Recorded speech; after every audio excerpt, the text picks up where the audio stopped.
अस्सलाम वालेकुम dear students, कैसे हैं आप लोग। My name is Hina Shaukat and I am your chemistry teacher. आज के इस लेक्चर में हम स्टार्ट करने जा रहे हैं हमारे इस चैप्टर केमिकल रिएक्टिविटी का second part, which is topic 8.2 about non metals. जैसे मेटल्स हमारी लाइफ में इंपॉर्टेंट हैं, वैसे ही नॉन मेटल्स की भी बहुत ज़्यादा इंपॉर्टेंस है। और जैसे हमने मेटल्स की physical properties, chemical properties, reactivities और यूजेस हर चीज़ को डिटेल से समझा था, इसी तरह अब हमें नॉन मेटल्स के लिए भी सारा कुछ डिटेल में डिस्कस करना है। और स्पेसिफिकली आज के इस लेक्चर में हम देखेंगे इसका इंट्रोडक्शन, इसकी डेफिनेशन, फॉर्मेशन ऑफ आयन और आखिर ये जो इलेक्ट्रोनेगेटिव करेक्टर है या फिर नॉन मेटालिक करेक्टर है, ये किन किन चीज़ों पे डिपेंड करता है। और साथ ही साथ ये भी देखेंगे कि इनकी पीरियोडिक टेबल में पोजीशन क्या है। सो स्टूडेंट्स, हमने अपने प्रीवियस लेक्चर्स में वाइंड अप किया है हमारा topic number 8.1 which was related to metals. हमने डिटेल में मेटल्स को स्टडी किया है और साथ ही साथ उसकी प्रॉपर्टीज़ और उनके यूजेस और उनसे रिलेटेड क्वेश्चंस को कैसे आंसर करना है उसकी भी डिटेल डिस्कस की है। आज के इस लेक्चर में हमने स्टार्ट करना है second half of this chapter which is topic 8.2 non metals. हम हमारे जितने भी एलिमेंट्स हैं उनको दो मेजर ग्रुप्स में कैटेगराइज करते हैं, मेटल्स और नॉन मेटल्स। और अब हम स्टार्ट करने जा रहे हैं discussion related to non metals. सबसे पहले देखते हैं कि आखिर ये नॉन मेटल्स होते क्या हैं और किन एलिमेंट्स को हम नॉन मेटल्स कह सकते हैं। Non metals they form negative ions bye gaining electrons, यानी कि वो एलिमेंट्स यूजुअली जो कि नेगेटिव आयंस बनाएंगे बाय गेनिंग इलेक्ट्रॉन्स, उन्हें हम कहेंगे नॉन मेटल्स। और नेगेटिव आयन को कहा जाता है एन आयन भी। जैसे हमने देखा था कि मेटल्स अपने इलेक्ट्रॉन्स को लूज करती हैं और कैटाइंस बनाती हैं जो कि हैं पॉजिटिवली चार्ज्ड आयंस। तो नॉन मेटल्स उससे ऑपोजिट होने वाले हैं। सो नॉन मेटल्स गेन करेंगे इलेक्ट्रॉन और ये बनाएंगे anions. Now in this way non metals they are electronegative, चूँकि इनमें टेंडेंसी है इलेक्ट्रॉन गेन करने की, तो इन्हें हम कहेंगे electronegative. So non metals are electronegative in nature और ये बनाएंगी ऑक्साइड्स और उन ऑक्साइड्स की नेचर होगी एसिडिक। जैसे हमने देखा था कि metals in the presence of oxygen बनाती हैं कंपाउंड्स जिन्हें हम कहते हैं ऑक्साइड्स, लेकिन वो ऑक्साइड्स होते हैं basic. In case of non metals forming oxides, ये होंगे एसिडिक ऑक्साइड्स। और हमें पता कैसे चलेगा कि ऑक्साइड एसिडिक है या बेसिक? उसके लिए एक टेस्ट होता है which is litmus paper test. इसको लिटमस टेस्ट भी कहा जाता है। लिटमस पेपर दो डिफरेंट कलर्स में आता है, blue colour and red colour. अगर रेड कलर ब्लू में टर्न हो जाए सो इसका मतलब है कि जो भी चीज़ है जिसमें आपने उस लिटमस पेपर को डिप किया था वो होगी बेसिक। और अगर ब्लू रेड में शिफ्ट हो जाए, ब्लू का कलर चेंज होकर रेड हो जाए, तो हम कहेंगे कि वो चीज़ है एसिडिक। यानी कि ये बनाएंगे ऐसे कंपाउंड्स जो होंगे एसिडिक ऑक्साइड्स। और हमें कैसे पता चलेगा? Because they are going to turn litmus paper into red colour. Now अब बात करते हैं इनकी वैलेंसी की। हमने देखा था कि मेटल्स की वैलेंसी होती है 1 या फिर 2 और एक्सट्रीम केसेस में 3 भी हो सकती है। और ये डिपेंड करती है कि कितने नंबर ऑफ इलेक्ट्रॉन्स एक मेटल लूज कर सकती है, और वो डिपेंड करता है कि कितने number of electrons outer most shell में प्रेजेंट है। अगर बात करें हम नॉन मेटल्स की वैलेंसी की, so the valency of non metals it depends upon the number of electrons accepted by them. एक एलिमेंट कितने नंबर ऑफ इलेक्ट्रॉन्स को एक्सेप्ट करने की टेंडेंसी रखता है, उसका एक एटम कितने नंबर ऑफ इलेक्ट्रॉन्स को एक्सेप्ट करने की टेंडेंसी रखता है, वो होगी उसकी वैलेंसी। और आपको याद रहे कि हमें नंबर ऑफ इलेक्ट्रॉन्स गेन या लूज क्यों करने होते हैं? क्योंकि एटम्स को चाहिए स्टेबिलिटी, और वो चाहते हैं या तो वो डुप्लेट रूल को फॉलो करें, वो होगा only in case of those elements जिनका है सिर्फ और सिर्फ एक ही शेल, और दूसरी ऑप्शन है ऑक्टेट रूल, यानी कि उनके लास्ट शेल में, आउटर मोस्ट शेल में there must be minimum 8 electrons. अगर 8 इलेक्ट्रॉन्स होंगे तो वो स्टेबल होगा, और उन 8 इलेक्ट्रॉन्स को मेंटेन करने के लिए एलिमेंट्स इलेक्ट्रॉन्स लूज भी करते हैं और गेन भी करते हैं। In case of non metals वो इलेक्ट्रॉन्स गेन करती हैं। फॉर एग्जाम्पल अगर हम बात करें क्लोरीन की, क्लोरीन एक गैस है, एक पॉइजनस गैस है, एक बहुत ही इंपॉर्टेंट नॉन मेटल है, बहुत से कंपाउंड्स में यूज़ होता है। सोडियम क्लोराइड में ही आपको क्लोरीन मिल जाएगी, उसका फॉर्मूला NaCl है। So Cl over here stands for chlorine. So valency of chlorine atom is 1। अब कैसे पता चला 1? Because it accepts only 1 electron in its outer most shell. अगर आप इलेक्ट्रॉनिक कॉन्फ़िगरेशन ऑफ क्लोरीन की तरफ देखें, so there are total 17 electrons in one atom of chlorine. So 17 electrons का मतलब है 2 इलेक्ट्रॉन आएंगे पहले शेल में और 8 इलेक्ट्रॉन आएंगे दूसरे शेल में, और थर्ड शेल में आएंगे 7 इलेक्ट्रॉन्स। सो अगर 7 electrons are already present in third shell, तो इसको अपना ऑक्टेट कंप्लीट करने के लिए मजीद कितने इलेक्ट्रॉन्स चाहिए? यकीनन सिर्फ एक ही इलेक्ट्रॉन की कमी है। तो चूंकि क्लोरीन टेंडेंसी रखता है एक इलेक्ट्रॉन गेन करने की, तो हम कहेंगे उसकी वैलेंसी है 1। और क्लोरीन के इलेक्ट्रॉन गेन करने से जो आयन बनेगा, जो कि चार्ज पार्टिकल है, हम इसे मजीद एटम नहीं कह सकते, उस आयन को हम कहेंगे anion because it is a negatively charged ion. और इसको हम एक इक्वेशन की फॉर्म से रिप्रेजेंट कर सकते हैं। फॉर्मेशन ऑफ क्लोराइड आयन को you will write Cl plus 1 electron. ये 1 इलेक्ट्रॉन E के ऊपर माइनस का साइन शो करता है कि ये इलेक्ट्रॉन है, और जब ये 1 इलेक्ट्रॉन गेन करेगा तो forward arrow and it will be turned into Cl minus. Cl minus show करता है कि इसके ऊपर वैलेंसी 1 है, जहाँ पे कुछ नहीं होगा साइन के साथ उसका मतलब 1 होगा। और अगर ये 2 इलेक्ट्रॉन एक्सेप्ट करता तो फिर हमें माइनस के साथ 2 लिखना पड़ता, लेकिन चूंकि क्लोरीन की टेंडेंसी ही सिर्फ एक इलेक्ट्रॉन गेन करने की है, तो वहाँ पे सिर्फ आप माइनस का साइन पे लगा सकते हैं। आप अपनी आसानी के लिए एग्जाम में यहाँ -1 भी लिख सकते हैं, ये गलती नहीं तस्वुर की जाएगी। ये तो हुई बात एक ऐसे नॉन मेटल की, एक ऐसे एलिमेंट की जिसकी वैलेंसी थी 1। एक और मिसाल डिस्कस करते हैं। For example oxygen. Oxygen is also very common active gas in the air, burning में काम आती है। हम सांस ऑक्सीजन से लेते हैं। ऑक्सीजन बहुत से केमिकल रिएक्शंस में पार्ट कर लेती है। So oxygen atom can accept 2 electrons and therefore its valency is 2। और स्टोरी इसके पीछे वही होगी कि इसके आउटर मोस्ट शेल में होंगे 6 इलेक्ट्रॉन्स, तो उसे ऑक्टेट रूल कंप्लीट करने के लिए चाहिए होंगे 2 इलेक्ट्रॉन्स। तो वो 2 इलेक्ट्रॉन्स गेन करेगा तो उसके ऊपर चार्ज आएगा -2। Yes, you can show this formation of oxygen ion with this equation that O would stand for oxygen atom plus 2 electrons, E minus is the symbol for electrons. Then you're going to draw one forward arrow और फिर आप show करेंगे oxygen का ion. और जब 2 electrons gain करने से oxygen का आयन बनेगा, so it would be O-2। इसको 2- भी लिख सकते हैं, दोनों गलत नहीं होंगे।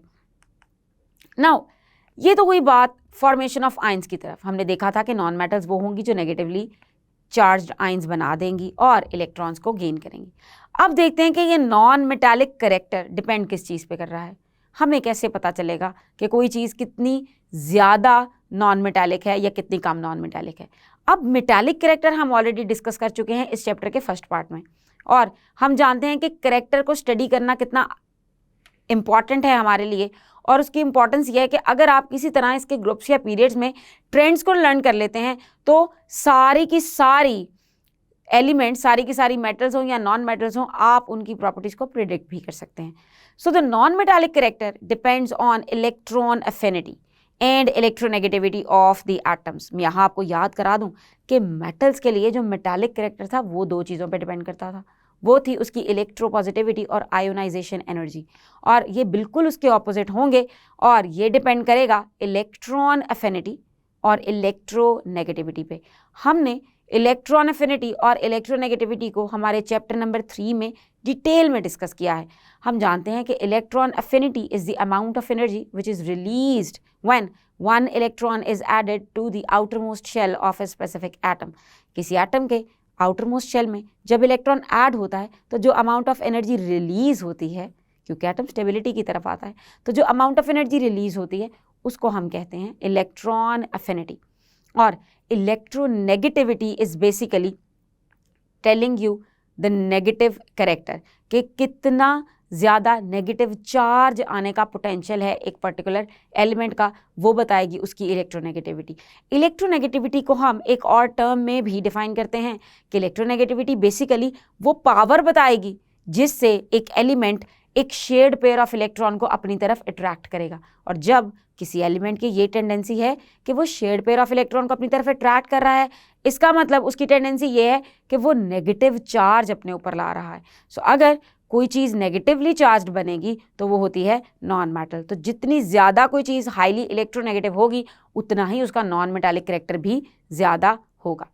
Small sized elements having high nuclear charge are highly electronegative in nature, यानी कि साइज छोटा होगा अगर किसी एटम का, किसी एलिमेंट के किसी एटम का साइज छोटा होगा, और न्यूक्लियर चार्ज ज़्यादा होगा। तो न्यूक्लियर चार्ज बेसिकली अट्रैक्ट करता है नेगेटिवली चार्ज्ड इलेक्ट्रॉन्स को। न्यूक्लियस के अंदर होते हैं protons which are positively charged, उन्होंने अट्रैक्ट करना होता है नेगेटिवली चार्ज पार्टिकल्स को जो कि हैं इलेक्ट्रॉन्स। जब हम कह रहे हैं कि नॉन मेटल्स ने इलेक्ट्रॉन्स को एक्सेप्ट करना है, सो इसका मतलब कि इलेक्ट्रॉन ऐड होना है। अब इलेक्ट्रॉन का ऐड होना तभी ज़्यादा आसान होगा जब न्यूक्लियर चार्ज ज़्यादा होगा। न्यूक्लियर चार्ज अट्रैक्ट करेगा उस इलेक्ट्रॉन्स को और आसान बना देगा उसका आउटर मोस्ट शेल में एडजस्ट होना, और हम कहेंगे कि वो चीज़ है इलेक्ट्रोनेगेटिव इन नेचर, क्योंकि उसका न्यूक्लियस अट्रैक्ट कर सकता है इलेक्ट्रॉन्स को अपनी तरफ, और जितना साइज छोटा होगा उतना न्यूक्लियस और आउटर मोस्ट शेल में डिस्टेंस कम होगा। सो अट्रैक्शन फोर्स की, न्यूक्लियर फोर्स की, would be felt by the electrons in greater quantity. अगर इसके दूसरे रुख की बात करें जो कि है electron affinity, so the high electron affinity वो किस चीज़ की होगी? हाई इलेक्ट्रॉन एफिनिटी भी स्मॉल साइज्ड एटम्स की होगी, क्योंकि स्मॉल साइज एटम से न्यूक्लियर चार्ज ज़्यादा होने की वजह से nuclear force of attraction which is felt by the valence shell electrons वो ज़्यादा हो जाएगी, और बाहर से भी अगर कोई इलेक्ट्रॉन वैलेंस शेल में आएगा तो वो आसानी से आ सकेगा। सो इलेक्ट्रॉन एफिनिटी भी स्मॉल साइज वाले एटम्स की होगी हाई। सो देयरफॉर अगर कोई चीज़ हाईली इलेक्ट्रॉन एफिनिटी रखती है, हाई इलेक्ट्रॉन एफिनिटी रखती है, सो इसका ये मतलब है कि it is going to possess more non metallic character, उसका नॉन मेटालिक करेक्टर उतना ही ज़्यादा होगा। So hence we can say that non metallic character decreases in a group downwards and increases in a period from left to right up to halogen. अब ये तो एक ही line में, एक ही सेंटेंस में मैंने आपके सामने सारे के सारे ट्रेंड्स को एक्सप्लेन कर दिया। चलिए इसको अलग अलग समझते हैं। पहले समझते हैं हम इस ट्रेंड को अलोंग दी ग्रुप। हम जानते हैं कि जब भी हमने along the group trend study करना है, so we will study from top to bottom. So non metallic character from top to bottom होता है डिक्रीज, और वो डिक्रीज इसलिए होता है क्योंकि टॉप टू बॉटम साइज होता रहता है इंक्रीज। अगर साइज इंक्रीज हो रहा है, सो न्यूक्लियस की force, nuclear force for the electrons present in outer most shell, so ये शो करता है कि नॉन मेटालिक करेक्टर जो होगा वो भी डिक्रीज होता रहेगा। अगर आप बात करते हैं पीरियड की, तो पीरियड में फ्रॉम लेफ्ट टू राइट होता क्या है कि no new shells are added, नए शेल तो ऐड नहीं होते, लेकिन न्यूक्लियर चार्ज बढ़ता जाता है। न्यूक्लियर चार्ज बढ़ता जाता है और एटॉमिक साइज श्रिंक होता जाता है, वो कम होता जाता है। इसलिए अलोंग दी पीरियड जो इलेक्ट्रोनेगेटिव करेक्टर है वो इंक्रीज करेगा, और fluorine is the most non metallic element. सबसे ज़्यादा जो नॉन मेटालिक करेक्टर पाया जाता है वो फ्लोरीन में पाया जाता है। अगर हम नॉन मेटालिक करेक्टर को टोटली बेस कर दें इलेक्ट्रोनेगेटिविटी पे, तो फ्लोरीन की इलेक्ट्रोनेगेटिविटी वैल्यू सब एलिमेंट्स में से सबसे ज़्यादा है, विच इज़ 4, और ये 4 पॉलिंग स्केल के अकॉर्डिंग है। पॉलिंग एक साइंटिस्ट थे जिन्होंने इलेक्ट्रोनेगेटिविटी की वैल्यूज़ के लिए एक स्केल बनाया और उसमें सबसे ज़्यादा वैल्यू दे दी फ्लोरीन को, और फिर उससे कंपेयर करके बाकी के एलिमेंट्स को उसने दिए नंबर्स टू रिप्रेजेंट देयर इलेक्ट्रोनेगेटिविटीज़। अब ये तो हमने बात की कि आखिर नॉन मेटल्स बनती कैसे हैं, साथ ही साथ हमने ये देखा कि नॉन मेटल्स कौन सी तरह के आयंस बनाती हैं, और ये देखा कि ये डिपेंड किस चीज़ पे करती हैं। उसमें हमें पता चला कि नॉन मेटालिक करेक्टर जो है वो डिपेंड करेगा किसी चीज़ की इलेक्ट्रॉन एफिनिटी पे, और साथ ही साथ उसकी इलेक्ट्रोनेगेटिविटी पे भी। और सबसे ज़्यादा हाईली इलेक्ट्रोनेगेटिव एलिमेंट जो है वो है फ्लोरीन, क्योंकि उसकी इलेक्ट्रोनेगेटिविटी है 4। अब देखते हैं कि आखिर इसकी पीरियोडिक टेबल में लोकेशन क्या है। पीरियोडिक टेबल में लोकेशन भी बहुत इंपॉर्टेंट है for metals, non metals. Metals बहुत ज़्यादा तादाद में हैं, इसीलिए आपको ज़्यादातर पीरियोडिक टेबल में मेटल्स ही नज़र आएंगी।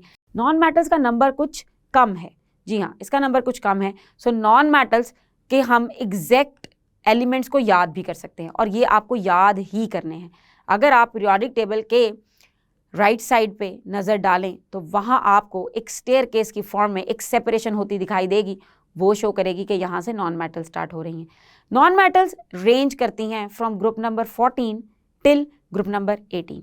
ग्रुप नंबर 14 में जो नॉन मेटल प्रेजेंट है इट इज़ कार्बन, और ग्रुप नंबर 15 में हमारे पास है नाइट्रोजन और फॉस्फोरस। ग्रुप नंबर 16 में है ऑक्सीजन, सल्फर और सेलेनियम। और ग्रुप नंबर 17 की बात करें तो ग्रुप नंबर 17 तो सारे का सारा ही नॉन मेटल कैरेक्टर में आता है एक्सेप्ट द लास्ट वन, और फ्लोरीन, क्लोरीन, ब्रोमीन और आयोडीन ये हैं नॉन मेटल्स, और ग्रुप 17 के एलिमेंट्स को हम हेलोजेंस भी कहते हैं।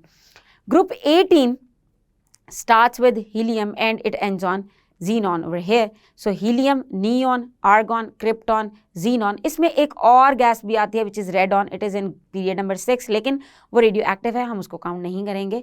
So over here helium, neon, argon, xenon and krypton, these are also non-metals. मगर ये एक अलग ही तरह की non-metals हैं. ये नॉन मेटल्स किसी भी चीज़ के साथ रिएक्ट नहीं करती because they are having their outermost shell completely field.